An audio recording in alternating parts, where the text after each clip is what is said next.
Hello everyone, welcome to my channel K education. कैसे हैं आप सभी लोग? आई होप आप सभी लोग अच्छे होंगे। तो जैसे कि आप सभी लोग जानते हैं कि आपकी डीएलएड सेकेंड सेमेस्टर और डीएलएड फोर्थ सेमेस्टर के जो एग्ज़ाम फॉर्म हैं वो फिल होना शुरू हो गए हैं, फिल होना स्टार्ट हो गए हैं।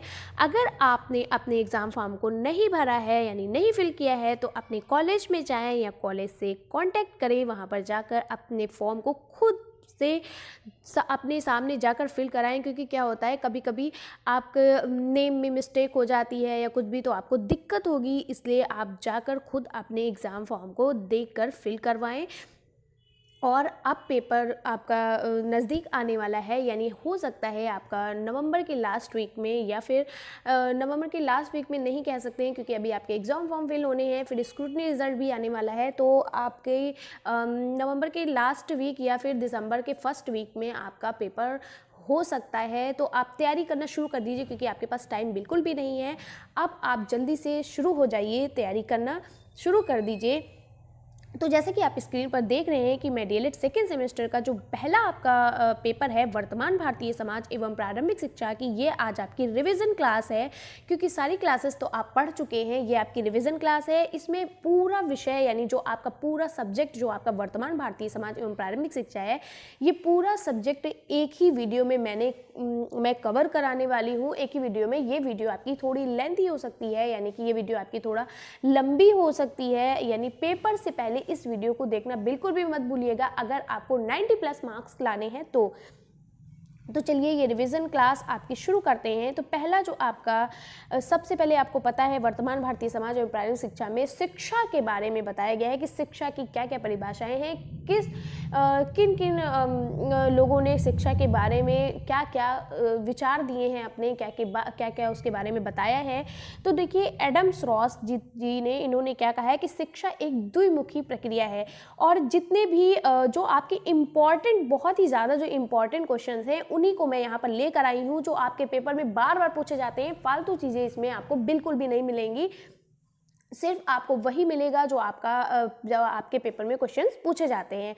तो ये कई बार आपका क्वेश्चन आ चुका है कि शिक्षा एक द्विमुखी प्रक्रिया है, ये किसने कहा है? ये आपका बहुविकल्पी में भी पूछा जाता है और ये आपका अति लघु उत्तरीय प्रश्न में भी पूछा जाता है, क्योंकि दोनों के आपके जो मार्क्स होते हैं वो 1 नंबर का होता है। ठीक है, तो चलिए देखते हैं। एडम्स रॉस जी थे, इन्होंने कहा था शिक्षा एक द्विमुखी प्रक्रिया है। इन्होंने क्या कहा था?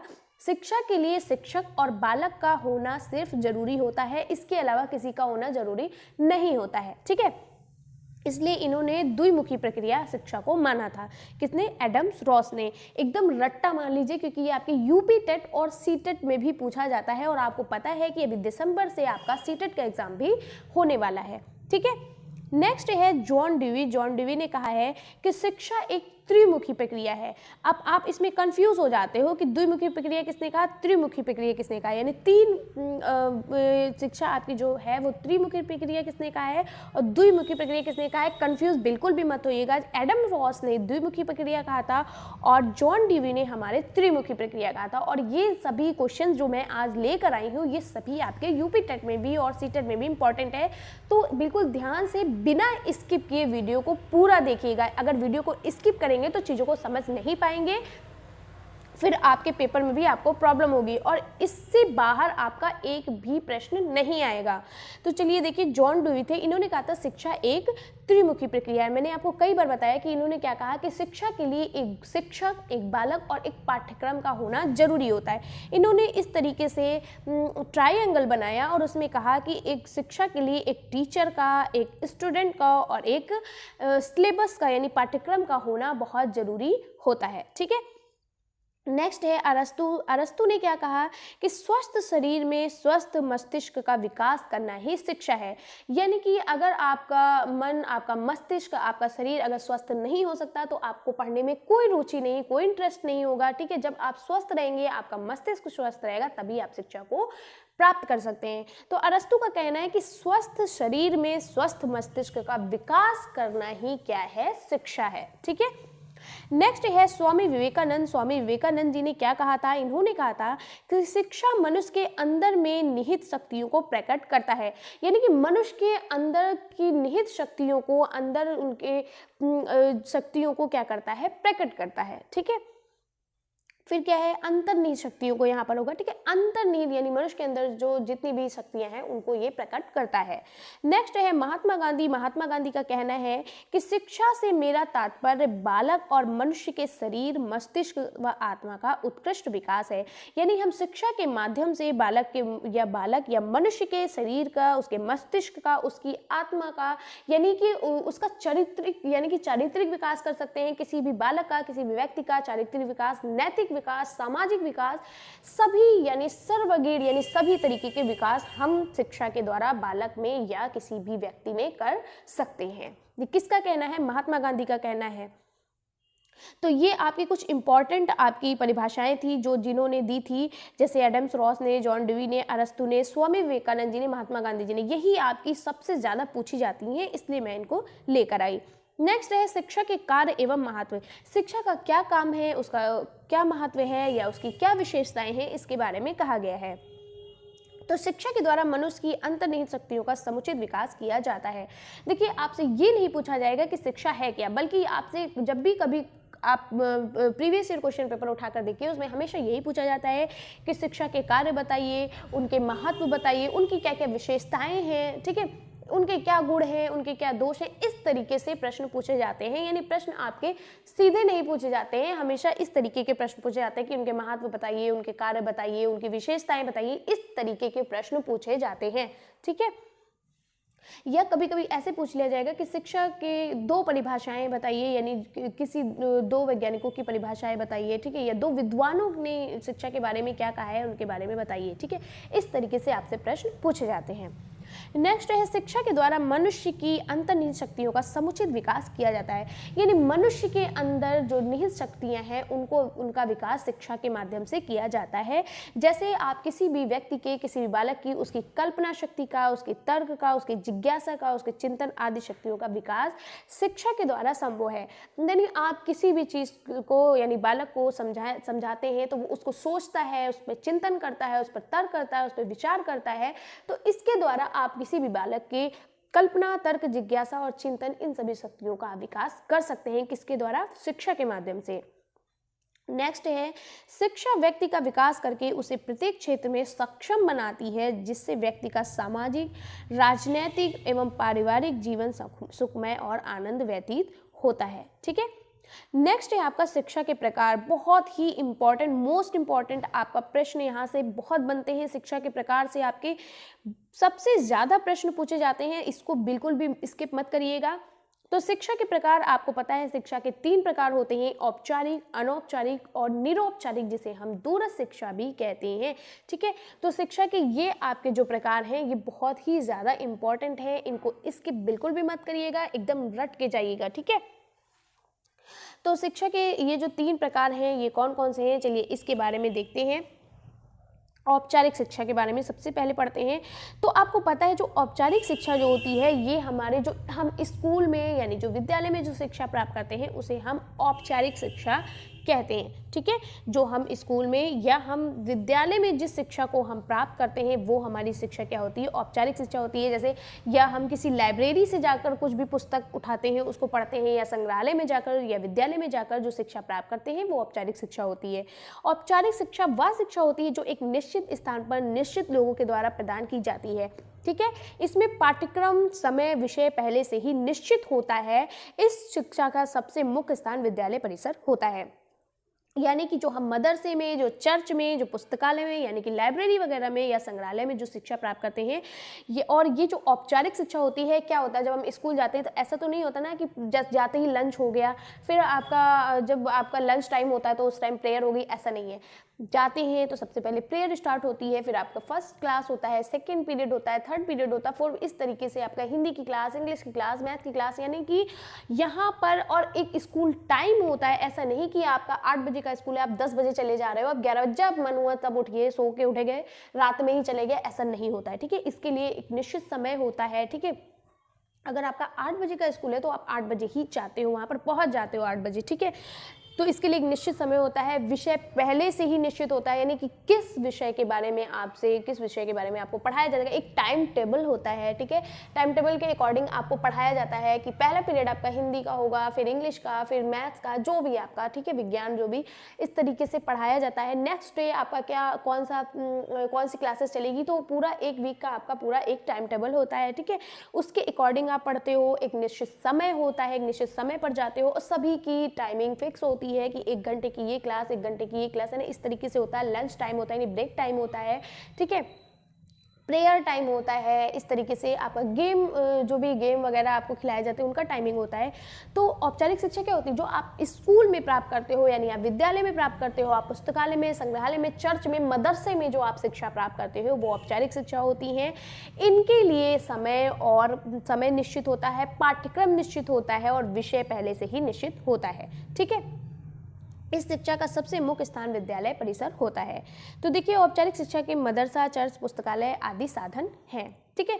मदरसा हो गया, चर्च हो गया, पुस्तकालय हो गया, संग्रहालय हो गया, ये सभी आपके क्या है, औपचारिक शिक्षा, यानी जो आप स्कूल में एक निश्चित समय पर एक निश्चित विषय के साथ जो आप तैयारी करते हैं, वो आपकी औपचारिक शिक्षा होती है।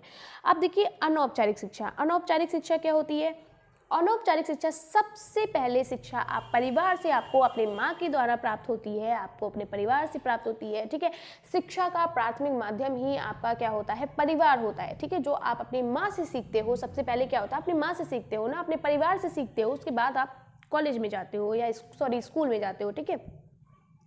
तो जो भी चीज़ें आप परिवार से सीखते हैं, समाज से सीखते हैं, राज्य, धर्म, समुदाय, या टीवी आप देखकर सीखते हैं, वीडियो देखते हैं, या आप क्या होता है रेडियो सुनते हैं, उसके माध्यम से, समाचार पत्र पढ़ते हैं, इन सभी के माध्यम से जो आप शिक्षा प्राप्त करते हो वो अनौपचारिक, यानी कहीं भी इसका कोई निश्चित टाइम नहीं होता है, यानी कि कोई निश्चित समय नहीं होता है, इसके लिए कोई निश्चित सिलेबस नहीं होता है, निश्चित आपका पाठ्यक्रम नहीं होता, निश्चित विषय नहीं होता, ठीक है। कहीं पर भी, कभी भी, यानी आप अपनी पूरी जिंदगी में आप जब तक आप जन्म से लेकर मृत्यु तक आप जो भी शिक्षा, चाहे वो परिवार से हो, चाहे वो विद्यालय से हो, चाहे वो समाज से हो, चाहे वो समुदाय से हो, चाहे वो धर्म से हो, चाहे वो टीवी देखकर हो, चाहे वो रेडियो सुनते हो, कुछ भी, यानी मोबाइल इस्तेमाल करते हो, यानी वीडियो देखते हो, कहीं से भी आप अपनी लाइफ में जो कुछ भी सीखते हो, अच्छा बुरा जो भी सीखते हो, वो सभी क्या होती हैं, अनौपचारिक शिक्षाएं कहलाती हैं।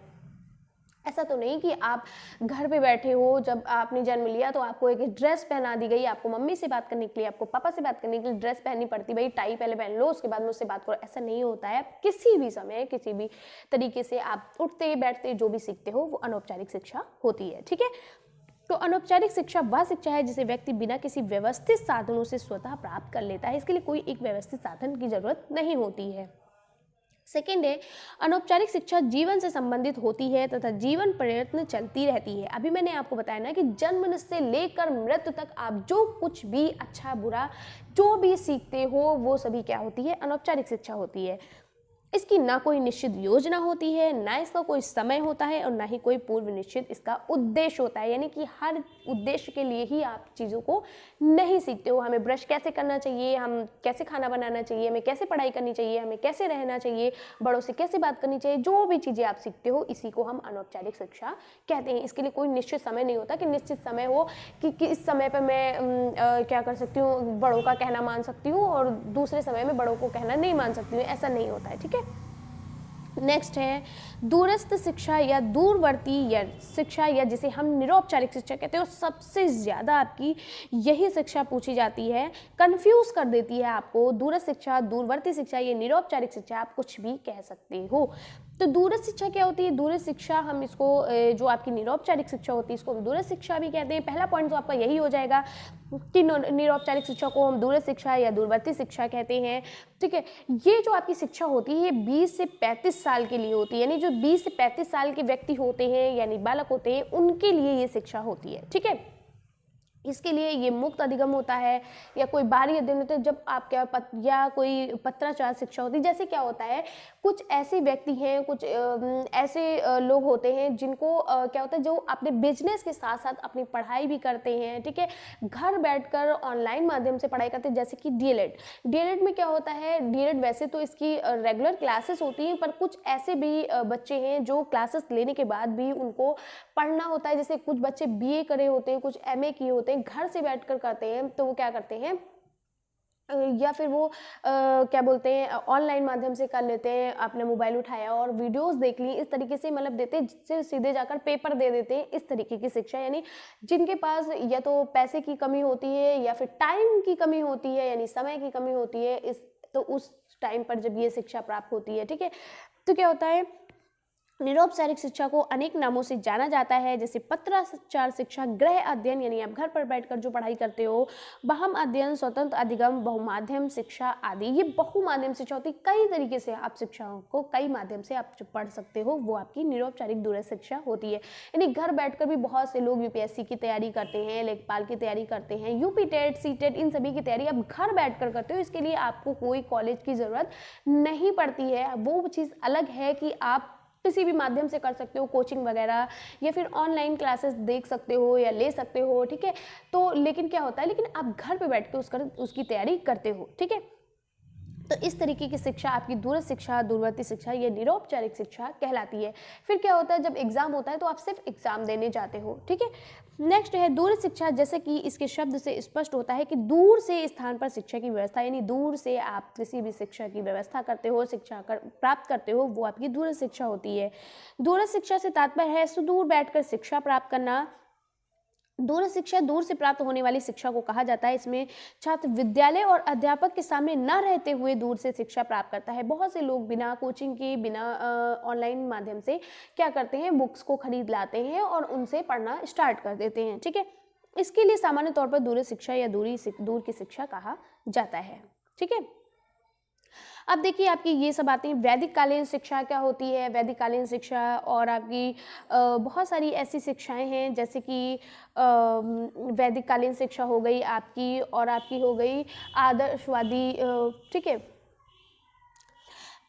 बौद्ध कालीन शिक्षा, वैदिक कालीन शिक्षा, मुस्लिम कालीन शिक्षा, ये सभी, या मुस्लिम युगीन शिक्षा, ठीक है, इस तरीके से, या मध्य युगीन शिक्षा जिसे भी हम कहते हैं, इस तरीके की कई सारी शिक्षाएं होती हैं। इनमें आपके क्या क्या पूछे जाते हैं, जैसे कि आपसे पूछ लिया जाएगा कि वैदिक कालीन शिक्षा में कौन कौन से संस्कार होते हैं। बहुविकल्पी प्रश्नों में पूछ लिया जाएगा कि वैदिक कालीन शिक्षा में आपको 4 संस्कार दिए होंगे, जिसमें से एक गलत होगा, उसको आपको टिक करना होगा। या फिर आपसे पूछ लिया जाता है अति लघुत्तम प्रश्न में कि वो जो बौद्धकालीन शिक्षा है, इसमें विशेषताएं इनकी बताइए, बौद्धकालीन शिक्षा की क्या क्या विशेषताएं हैं, इनका क्या महत्व है, क्या गुण है, क्या दोष है, इस तरीके के प्रश्न आपके पूछे जाते हैं, ठीक है। ये डायरेक्ट कभी नहीं पूछा गया है कि बौद्धिककालीन शिक्षा किसे कहते हैं, ठीक है।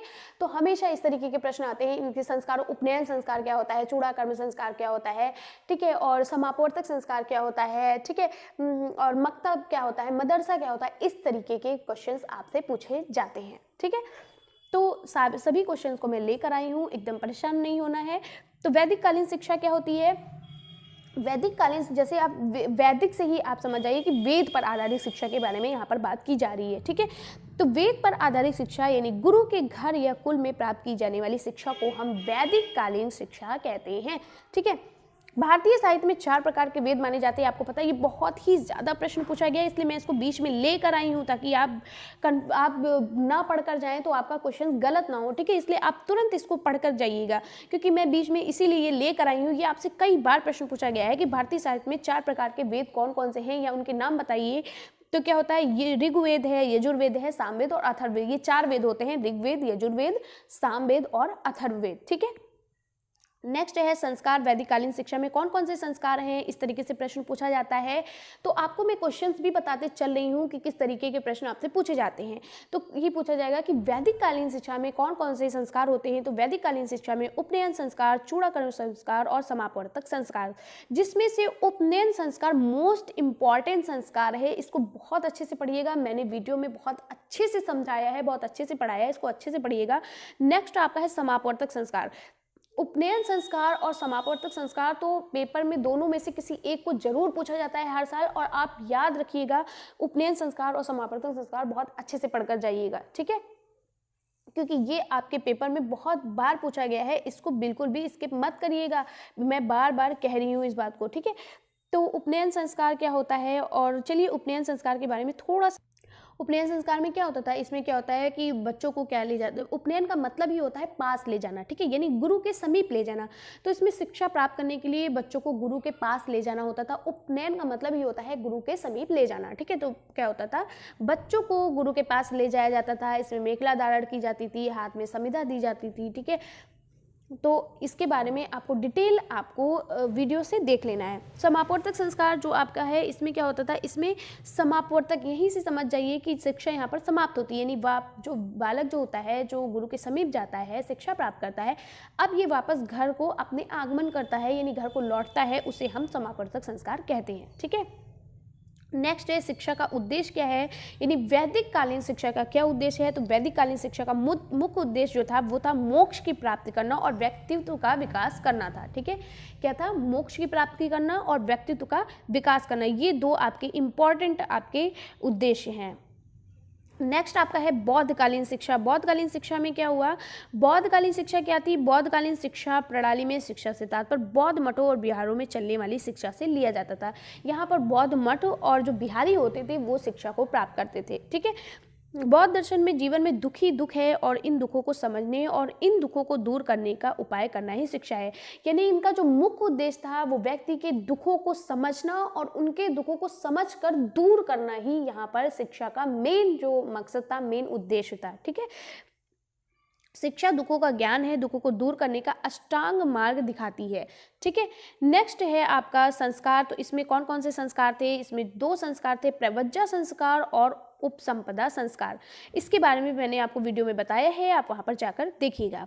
नेक्स्ट है मुस्लिम शिक्षा प्रणाली, जिसे हम मध्ययुगीन शिक्षा प्रणाली भी कहते हैं। आप कंफ्यूज हो जाते हो कि मध्ययुगीन शिक्षा प्रणाली, भाई ये तो हमारे सिलेबस में नहीं है, कौन सी भाई शिक्षा प्रणाली है, ऐसा नहीं है। मध्ययुगीन शिक्षा प्रणाली आपकी मुस्लिम शिक्षा प्रणाली को ही कहते हैं। मुस्लिम शिक्षा का अर्थ ज्ञान अर्जन करना था। इस ज्ञान के अंतर्गत कुरान शरीफ की आयतें तथा हजरत मोहम्मद साहब के उपदेशों का ज्ञान जनता तक पहुंचाना तथा मकतब और मदरसों के माध्यम से इसका अधिक प्रयास करना ही शिक्षा का मुख्य अर्थ लिया जाता था।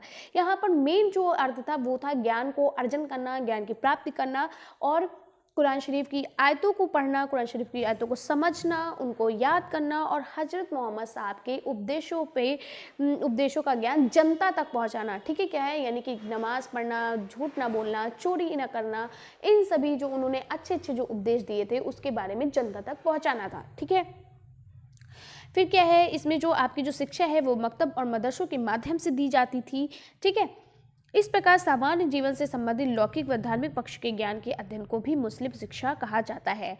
तो मकतब जो है ये आपका प्राथमिक शिक्षा के लिए था, यानी जो बच्चे प्राथमिक शिक्षा में जब प्रवेश करते थे, मकतब में जाते थे प्राथमिक शिक्षा प्राप्त करने के लिए।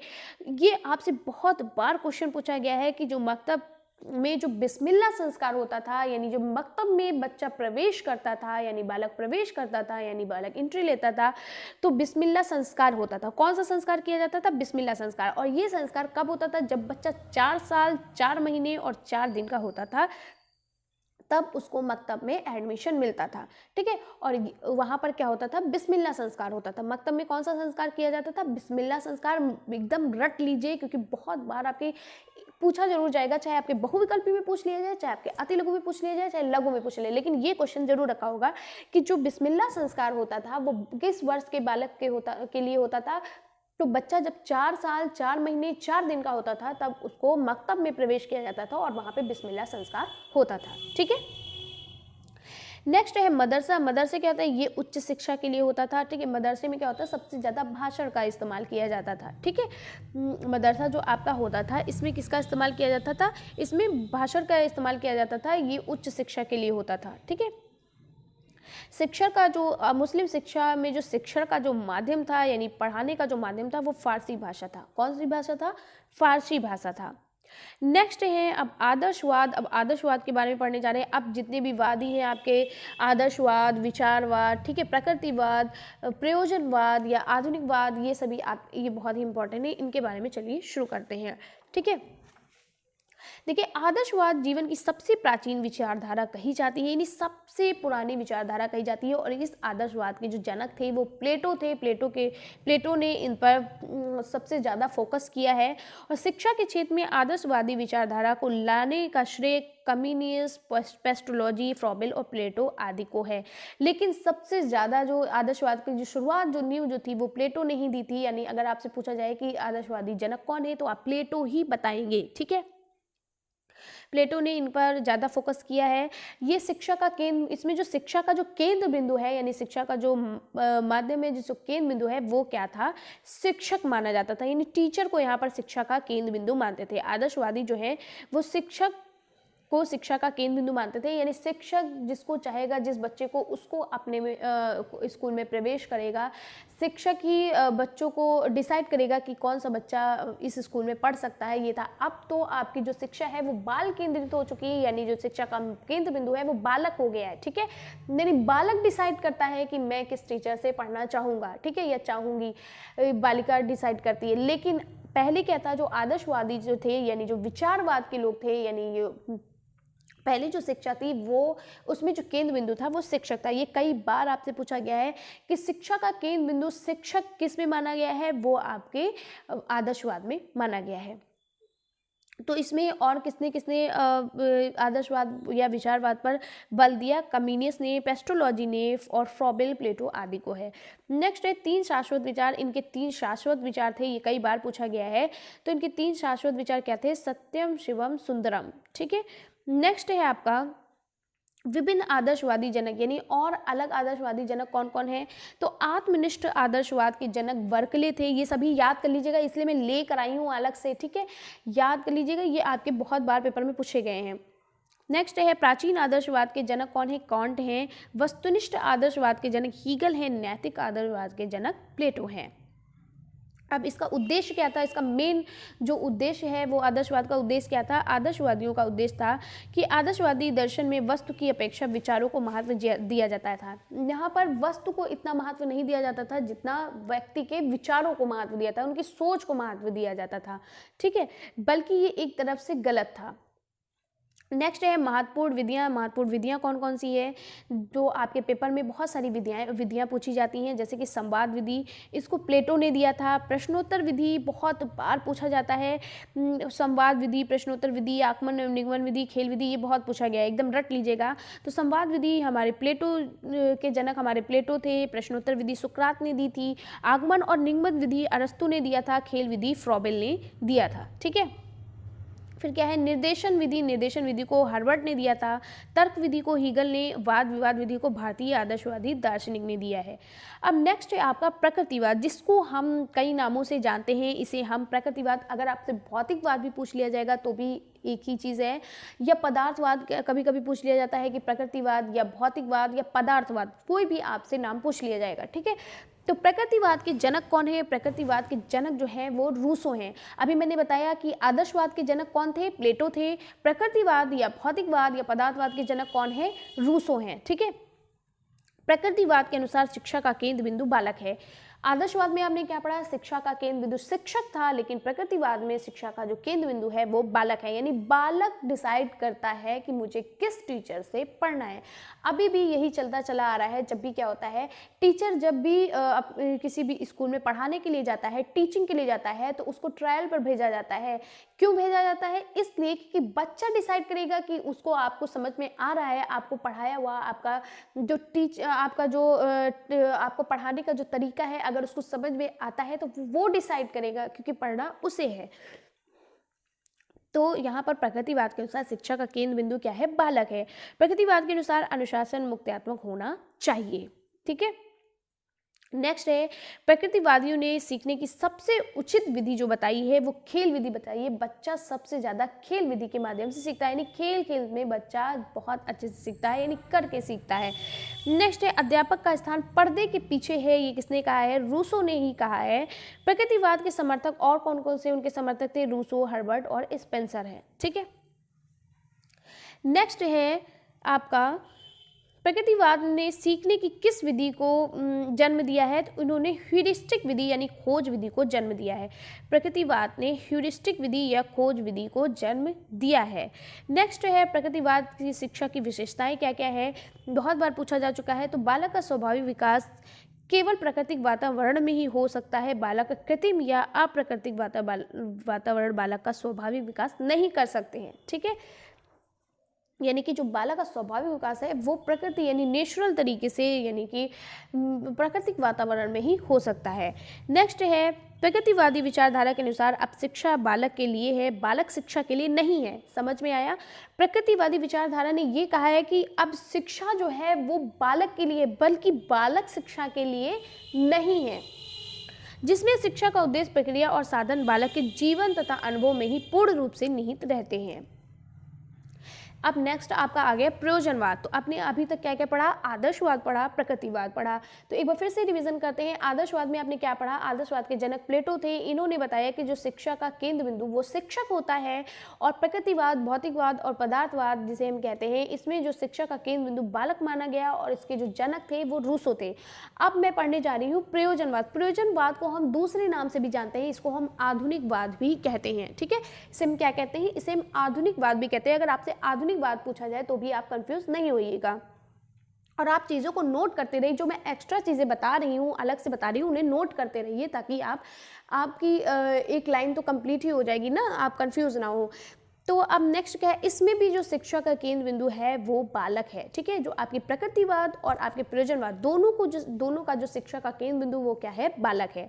प्रयोजनवाद के समर्थक कौन है? चार्ल्स पियर्स हैं, विलियम जेम्स हैं, जॉन डेवी हैं और किलपैट्रिक हैं। ठीक है, ये सभी प्रयोजनवाद के जनक हैं। लेकिन प्रयोजनवाद के जो जन्मदाता हैं वो कौन है? विलियम जेम्स हैं। अगर आपके इसके मेन जनक पूछे जाएं तो वो क्या है? विलियम जेम्स हैं। ठीक है, नेक्स्ट है, प्रयोजनवाद को क्रियावाद यानी करके सीखना, व्यवहारवाद, कारणवाद, अनुभववाद आदि अन्य नामों से भी जाना जाता है। ठीक है, प्रोजेक्टिव मेथड की खोज किलपैट्रिक ने की थी। बहुत बार पूछा गया है कि प्रोजेक्टिव मेथड की खोज किसने की? तो प्रोजेक्टिव मेथड की खोज किलपैट्रिक ने की थी। ठीक है, और एक चीज़ का ध्यान रखिएगा जी, ये जो है जो प्रयोजनवाद थे ये ईश्वरीय सत्ता में आस्था नहीं रखते थे। ये केवल और केवल प्रकृति को ही, यानी आधुनिकता को ही ये क्या करते थे? श्रेष्ठ मानते थे। ठीक है, नेक्स्ट है, प्रयोजनवाद की क्या क्या विशेषताएं हैं?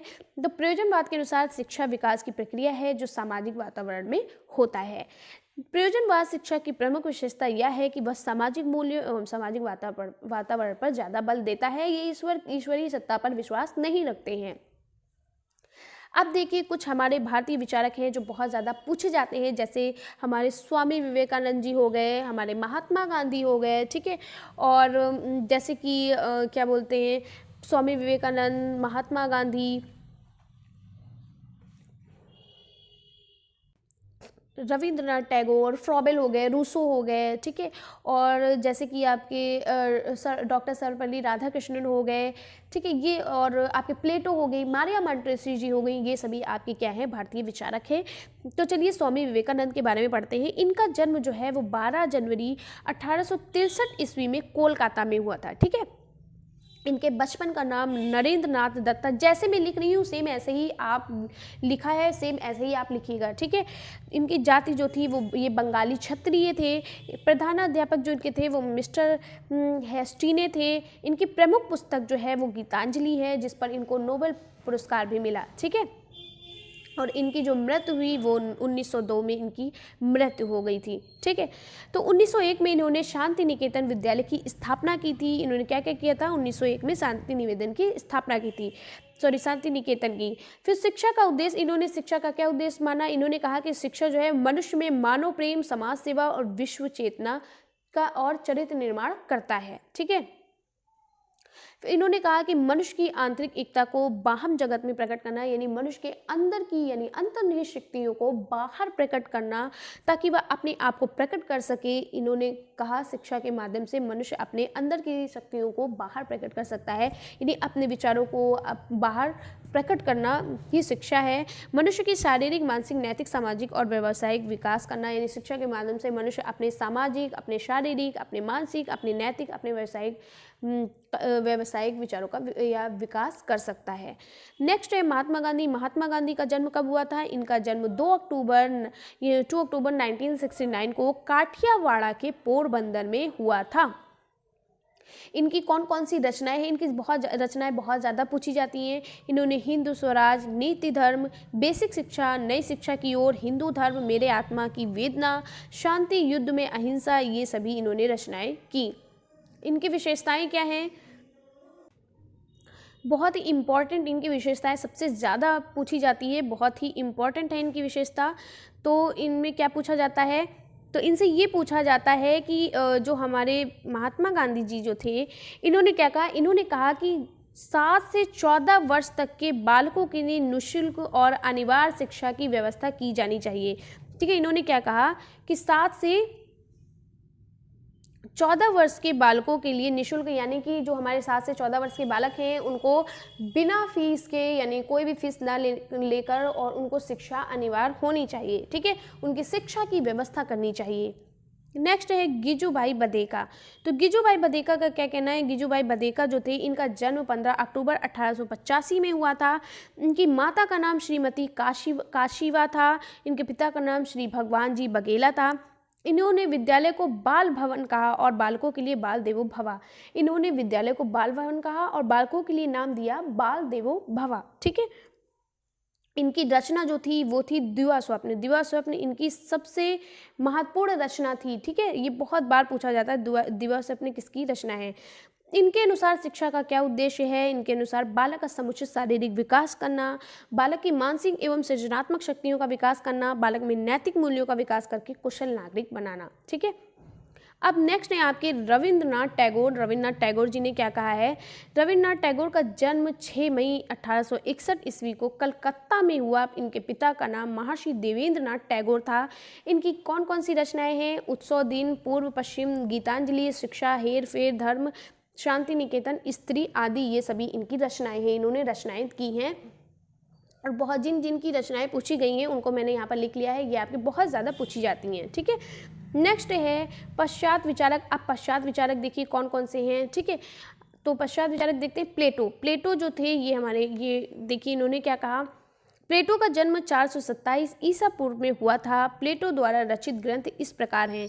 इन्होंने apiology, Crito, Republic, the loss, ये सभी पुस्तकों का क्या किया है? रचना की है। प्लेटो के अनुसार शिक्षा से मेरा अभिप्राय उस प्रशिक्षण है जो बालकों के सद्गुण की प्रारंभिक प्रवृत्तियों का उचित आदतों द्वारा विकास के लिए दिया जाता है।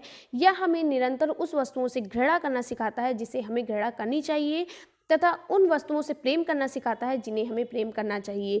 मेरे विचार में यही वास्तविक शिक्षा है, यानी शिक्षा के माध्यम से जिन चीज़ों से, जिन वस्तुओं से हमें घृणा करनी चाहिए उन्हें घृणा करना सिखाता है और जिनसे हमें प्रेम से रहना चाहिए उनसे हमें प्रेम से रहना सिखाता है। ठीक है, प्लेटो के अनुसार शिक्षा का उद्देश्य क्या है? तो प्लेटो के अनुसार शिक्षा के 2 उद्देश्य हैं, एक व्यक्तिक उद्देश्य और दूसरा है सामाजिक उद्देश्य। फिर क्या है? प्लेटो के अनुसार शिक्षा के अन्य और भी उद्देश्य हैं। ये क्या करता है? इनका कहना है कि शिक्षा के द्वारा संतुलित व्यक्ति का निर्माण करना, नागरिक कुशलता का विकास करना, सहयोगी तथा सामूहिक जीवन की भावना का विकास करना, बालकों का शारीरिक तथा मानसिक विकास करना है। अब देखिए प्लेटो के अनुसार शिक्षा के प्रकार, प्लेटो ने 3 प्रकार बताए: औद्योगिक शिक्षा, क्रियाशील शिक्षा और वास्तविक शिक्षा। नेक्स्ट है प्लेटो के अनुसार शिक्षा के 3 आधार, यानी पाठ्यक्रम का निर्धारण क्या है? इन्होंने कहा आपकी शिक्षा जो है वो प्रारंभिक, माध्यमिक और वास्तविक शिक्षा होनी चाहिए। ठीक है, और इनकी क्या क्या विशेषताएं हैं। प्लेटो ने शिक्षा को महत्वपूर्ण स्थान प्रदान किया है। अभी आपको मैंने बताया था कि जो हमारे जो आदर्शवादी जो हमारे विचार आदर्शवाद जो थे वो कौन थे, प्लेटो थे। तो इन्होंने क्या कहा था, इन्होंने कहा था कि शिक्षा का केंद्र बिंदु क्या है, शिक्षक है, ठीक है। और ये नैतिकता पर बहुत ज़्यादा बल देते थे। इन्होंने आध्यात्मिक शिक्षा के बारे में बहुत ज़्यादा कहा और ये मोक्ष की प्राप्ति करना ही इनका मेन उद्देश्य था, ठीक है। शिक्षा के द्वारा मोक्ष की प्राप्ति करना ही इनके लिए था। नेक्स्ट है, प्लेटो ने स्त्रियों को शिक्षा के समान अवसर प्रदान किए, यानी कि चाहे वो बालक हो या बालिका हो, दोनों को शिक्षा के बारे में या शिक्षा के का समान अवसर प्रदान होना चाहिए। प्लेटो ने औद्योगिक शिक्षा की उन्नति के लिए प्रयास किया। प्लेटो ने अनुशासन स्थापित करने के लिए नैतिक मूल्यों या गुणों का विकास आवश्यक समझा। अब नेक्स्ट है हमारे रूसो क्या थे। रूसो का जन्म इटली के जेनेवा नगर में सन 1712 में हुआ था। रूसो की जो पुस्तक हैं वो कौन कौन सी हैं, सोशल कॉन्ट्रैक्ट हैं और द न्यू हेलोसिस, ठीक है। एमिल जो है इनकी बहुत ही फेमस पुस्तक है, जो इनकी फेमस बुक है जो इन्होंने लिखी है, जिसके बारे में कई बार पेपर में पूछा गया है। The progress of art and science, ये भी पुस्तक इन्होंने लिखी है। शिक्षा के उद्देश्य मौलिक एवं स्वाभाविक शक्तियों का विकास करना, व्यवहारिक ज्ञान की प्राप्ति करना, भौतिक उद्देश्य, जीवन में पूर्णता, ये सभी इनके शिक्षा के उद्देश्य हैं। इन्होंने शिक्षण विधियां कई सारी दी। इन्होंने कहा है कि बच्चों को करके सीखना, निरीक्षण द्वारा सीखना, स्वयं अनुभव द्वारा सीखना, यानी कि वो अपने जीवन में जो भी उन्होंने अनुभव प्राप्त किया है उसके द्वारा सीखना, प्रयोग द्वारा सीखना, इन सभी विधियों का इन्होंने निर्माण किया है। आधुनिक प्रजातंत्र के जनक रूसो की मृत्यु 1778 ईस्वी में हुई थी। नेक्स्ट है जॉन डिवी। जॉन डिवी कौन थे? जॉन डिवी एक महान दार्शनिक तथा शिक्षा शास्त्री थे। इनका जन्म 1859 में बर्लिंगटन में हुआ था। 1896 में उन्होंने एक विद्यालय की स्थापना की। उस विद्यालय का नाम आदर्श विश्वविद्यालय प्रयोगशाला विद्यालय था। इन्होंने लगभग 60 पुस्तकों की रचना की। जॉन डिवी की जो मेन पुस्तक है, जो फेमस पुस्तक हैं, जो आपके पेपर में, टेट में, सीटेट में और डीएलएड में पूछी जाती हैं, वो ये हैं: the school and society, the child and the curriculum, democracy and education, freedom and culture, school and tomorrow, ठीक है। नेक्स्ट है आपका ड्यूवी के अनुसार शिक्षा का क्या अर्थ है। इन्होंने भी शिक्षा विकास की बताया कि शिक्षा एक विकास की प्रक्रिया है, और आपको पता है जॉन डिवी ने शिक्षा को त्रिमुखी प्रक्रिया बताया है, यानी कि शिक्षा के लिए एक अध्यापक, एक बालक और एक पाठ्यक्रम का होना जरूरी है, ठीक है। इन्होंने कहा शिक्षा सामाजिक प्रक्रिया है, शिक्षा पुनर्निर्माण की प्रक्रिया यानी पुनर्निर्माण करने की प्रक्रिया है, शिक्षा जीवन की आवश्यकता है। नेक्स्ट है शिक्षा के उद्देश्य सामाजिक कुशलता प्राप्त करना, अनुभव का पुनर्निर्माण करना, वातावरण के साथ अनुकूलन करना भी शिक्षा है। अब नेक्स्ट है हमारे फ्रॉबेल। फ्रॉबेल ने क्या कहा है, ये किंडरगार्टन प्रणाली के जन्मदाता जो हैं वो फ्रॉबेल हैं। फ्रॉबेल को किंडरगार्टन प्रणाली के जन्मदाता कहा जाता है। इनका जन्म 1792 में हुआ था, ठीक है। और फ्रॉबेल ने 1839 में एक विद्यालय खोला जिसका नाम किंडरगार्टन रखा। तो किंडरगार्टन का मतलब समझते हैं। किंडरगार्टन जो है ये जर्मन भाषा का शब्द है। ये दो शब्दों से मिलकर बना है। किंडर का मतलब होता है बालक और गार्डन का मतलब होता है बगीचा, यानी बालकों का बगीचा। इन्होंने विद्यालय को बालकों का बगीचा नाम दिया है, ठीक है। यानी इस प्रकार किंडरगार्टन का अर्थ है कि बालकों का उद्यान, यानी विद्यालय क्या है, एक बालकों का उद्यान है, ठीक है। नेक्स्ट है फ्रॉबेल के अनुसार शिक्षा के क्या उद्देश्य है। इन्होंने कहा कि शरीर और आत्मा को बंधन से मुक्त रखना या करना ही शिक्षा है। दैवीय नियमों के अनुसार बालक का सर्वांगीण विकास करना, बच्चों में सामाजिक भावना का विकास करना, जैसे बच्चा, परिवार, समाज, समुदाय, जो भी जिस तरीके से बच्चा सीखता है उन भावनाओं का विकास करना, ठीक है। अब नेक्स्ट है हमारी मारिया मांटेसी। मारिया मांटेसी क्या है? मारिया मांटेसी का जन्म इटली में 1870 ईस्वी में हुआ था। इन्होंने अपनी शिक्षण प्रणाली का नाम मांटेसरी पद्धति रखा। इनके ही नाम से इनकी शिक्षण प्रणाली का जो नाम पड़ा, जिसका नाम है मांटेसरी पद्धति, ठीक है। इन्होंने अपने ही नाम पे ही ये नाम रखा। मांटेसरी स्कूल में 3 से 7 वर्ष के बालकों को शिक्षा दी जाती थी, यानी जो मांटेसरी स्कूल होते हैं वो जो बच्चे जो 3 से 7 साल के होते हैं उनमें शिक्षा दी जाती है, जिसे हम आगे बढ़ते हैं। मांटेसरी पद्धति के आधारभूत सिद्धांत कौन कौन से? आत्मकथा का सिद्धांत, स्वतंत्रता का सिद्धांत, ज्ञानेंद्रिय प्रशिक्षण के सिद्धांत, मांसपेशीय प्रशिक्षण का सिद्धांत, व्यक्तित्व के विकास का सिद्धांत, खेल विधि द्वारा शिक्षा का सिद्धांत, ठीक है। नेक्स्ट है, अब देखिए कुछ महत्वपूर्ण तत्व जो आपसे हमेशा पूछे जाते हैं, इनको एकदम रट लीजिए। ये आपके सीटेट में बहुत काम आते हैं और आपके डीएलएड में बहुत आते हैं। कई सारे आपके ऐसे हैं जो आपके नाम पूछे जाते हैं डीएलएड में, उनको याद रखिए। जैसे बीआरसी, बीआरसी का पूरा नाम क्या है? ब्लॉक संसाधन केंद्र। तो मैं देखिए, मैं एक किसी भी चीज़ को छोड़ी नहीं हूँ, हर एक चीज़ को लेकर आई हूँ जो आपके पेपर में पूछे जाते हैं, इसलिए वीडियो को पूरा देखिए, स्किप मत करिएगा। तो बीआरसी का पूरा नाम क्या है? ब्लॉक संसाधन केंद्र। एनपीआरसी का पूरा नाम न्याय पंचायत संसाधन केंद्र। डाइट का पूरा नाम है जिला शिक्षा एवं प्रशिक्षण संस्थान। ग्राम शिक्षा समिति का अध्यक्ष कौन होता है? ग्राम प्रधान होता है। ग्राम शिक्षा समिति का सचिव कौन होता है? प्रधानाध्यापक होता है। मनोविज्ञान और निर्देशक विभाग ये कहाँ है? आपका इलाहाबाद, यानी कि अब आपका प्रयागराज जो कहलाता है। राज्य शिक्षा संस्थान ये कहाँ पर है? ये भी आपके इलाहाबाद यानी प्रयागराज में है। आंग्ल भाषा शिक्षण संस्थान ये भी आपके प्रयागराज में है। राज परियोजना कार्यालय ये आपका लखनऊ में है। SCERT कार्यालय आपका लखनऊ में है। आपने सुना होगा कि बच्चे SCERT में धरना दे रहे हैं, लखनऊ जाकर धरना दे रहे हैं, ऐसा आप सुनते हैं ना। राज्य हिंदी संस्थान ये आपका वाराणसी में है, ठीक है। अब कुछ महत्वपूर्ण तथ्य ये देखिए, फिर से वही रिपीट हो गया है बस। तो ये थे आपके जो आपका पेपर फर्स्ट था वर्तमान भारतीय समाज एवं प्रारंभिक शिक्षा के आपके आपका फर्स्ट पेपर जो था ये कंप्लीट हो गया। मैंने एकदम अच्छे से रिवीजन करा दिया, कुछ भी चीज़ें यहाँ पर छूटी नहीं हैं। अब मैं आपके इसके जो बहुविकल्पी प्रश्न हैं उनको मैं एक एक करके आपको पढ़ा दूंगी, ठीक है। इसी तरीके से पहले मैं सभी सब्जेक्ट की आपकी जो आपकी महामैराथन क्लास है, यानी कि आपकी जो रिवीजन क्लास है उसको कंप्लीट करा दूं। उसके बाद मैं आपको बहुविकल्पी प्रश्न प्रैक्टिस करा दूंगी, ठीक है। और आपके अति लघुत्तम प्रश्न जो आपके राजन सीरीज पवन सीरीज के हैं वो प्रैक्टिस करा दूंगी। लेकिन ये जो आपका जो फर्स्ट पेपर है इसके जो अति लघुत्तम प्रश्नों को मैंने कंप्लीट करा दिया है। अगर आपने उस वीडियो को नहीं देखा है तो जाकर देख लीजिएगा। तो वीडियो कैसी लगी कमेंट बॉक्स में जरूर बताइएगा। और अगर आपने अभी तक चैनल को सब्सक्राइब नहीं किया है तो सब्सक्राइब कर लीजिए, बेल आइकन को प्रेस कर लीजिए ताकि नोटिफिकेशन आते ही आपको नोटिफिकेशन मिल सके। और वीडियो को ज़्यादा से ज़्यादा शेयर करिए ताकि सभी का भला हो, सभी पढ़ लें, सभी अच्छे से समझ लें, सभी का पेपर अच्छे से हो। और वीडियो अच्छी लगी तो एक प्यारा सा लाइक ज़रूर करिए। तो चलिए मिलते हैं इसी तरीके से नेक्स्ट वीडियो में, तब तक के लिए बाय बाय।